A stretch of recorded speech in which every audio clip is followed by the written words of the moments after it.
like, and I hope you like it too. Today, I want to introduce myself. My name is Tabitha Wilson, and I am a new author. Yay!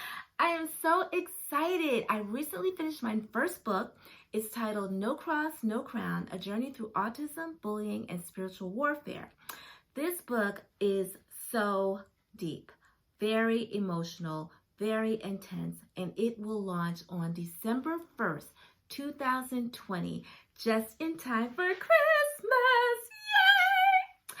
So I am a nonfiction writer. That's my genre. However, if you like fiction, you want to read this book because this book is not only deep and intense, but it is unreal.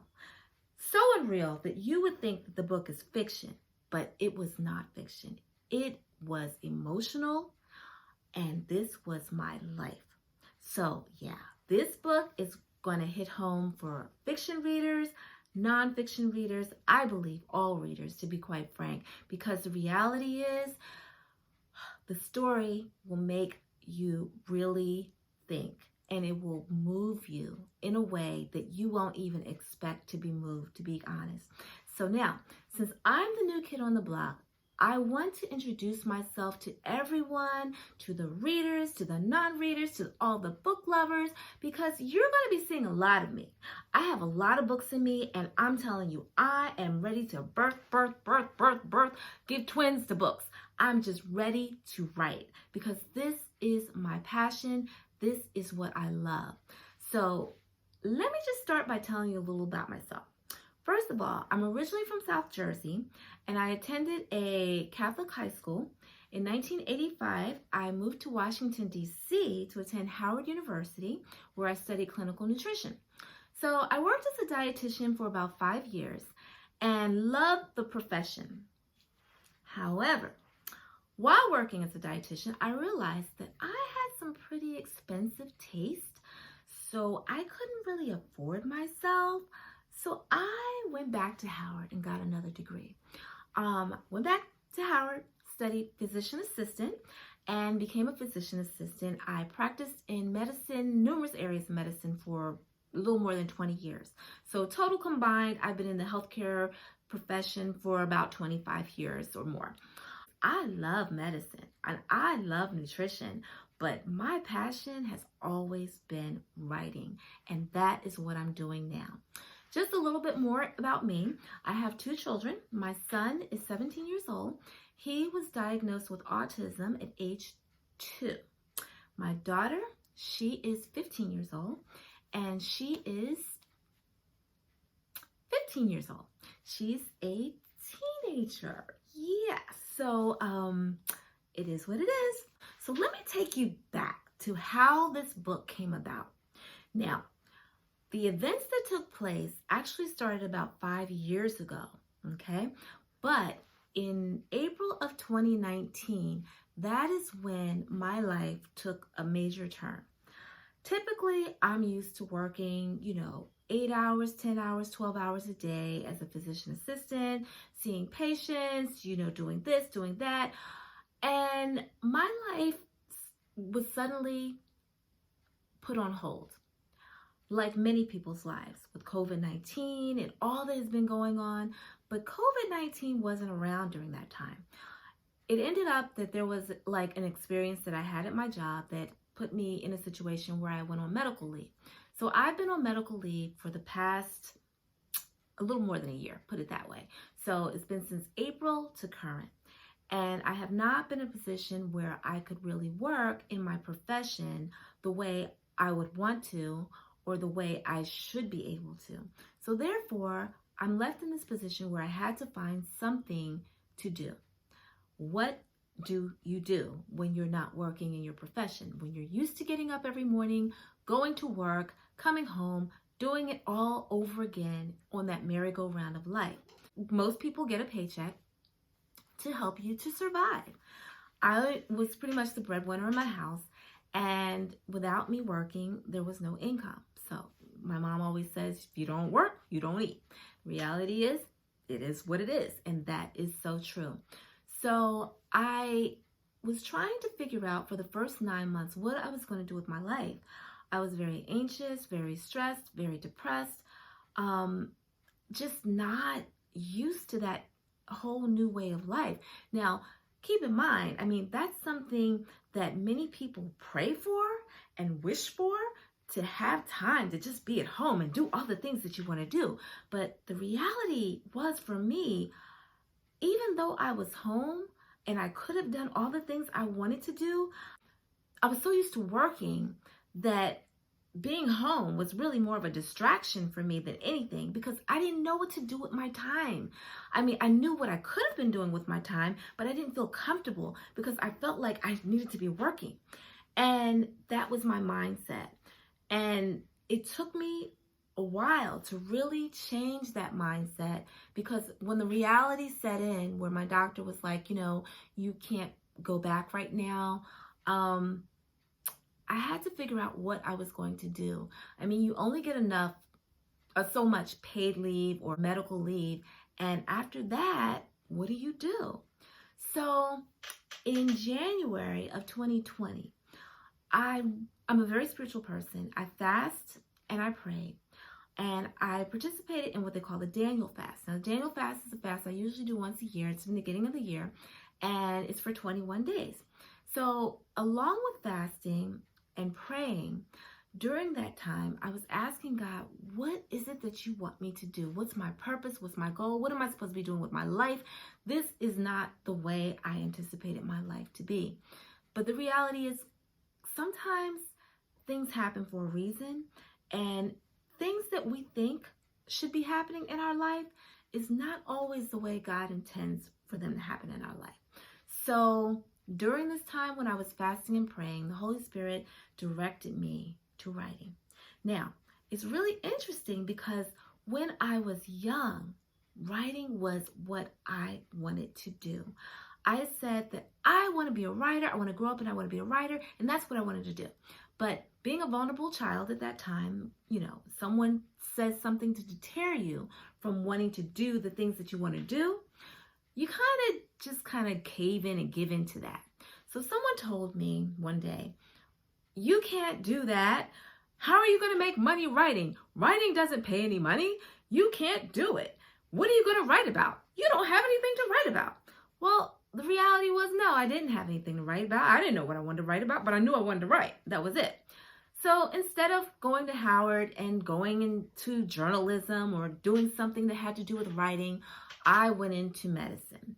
And I had my own reasons for wanting to do that as well, but that's a whole nother book, okay? So bottom line is, I went into nutrition, and then I went into to study to be a physician assistant. But deep down inside, I always wanted to write. And I even at times would get off from work, walk outside on my deck, look at the trees, and just wish I could just sit down and write.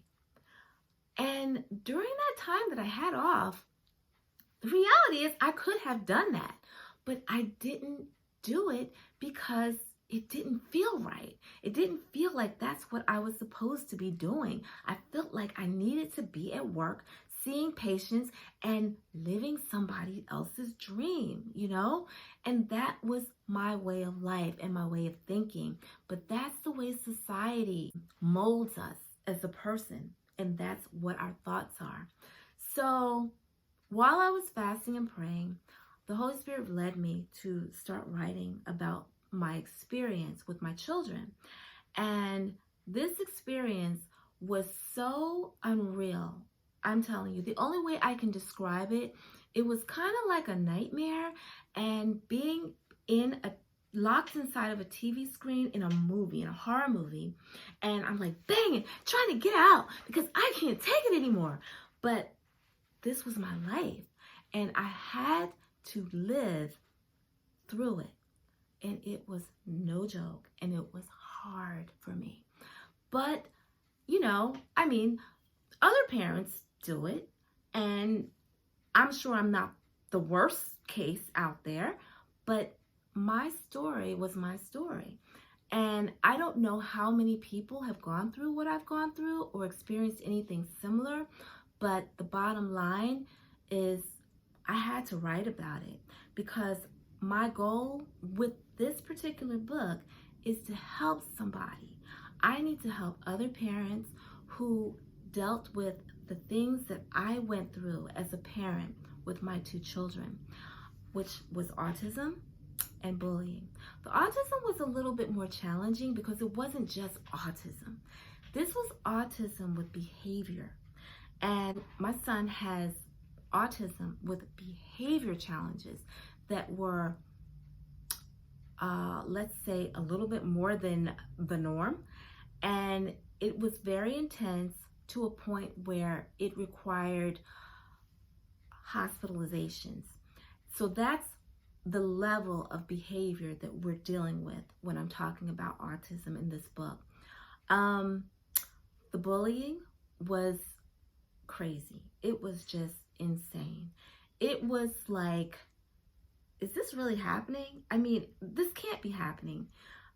It was crazy. It was just unbelievable. And I don't want to give it all away because there's so much to tell about what happened, but bullying is a serious thing, and it has taken so many children out of this world because they've committed suicide, all because of things that their peers say to them and thinking that they are not worth being in the world anymore.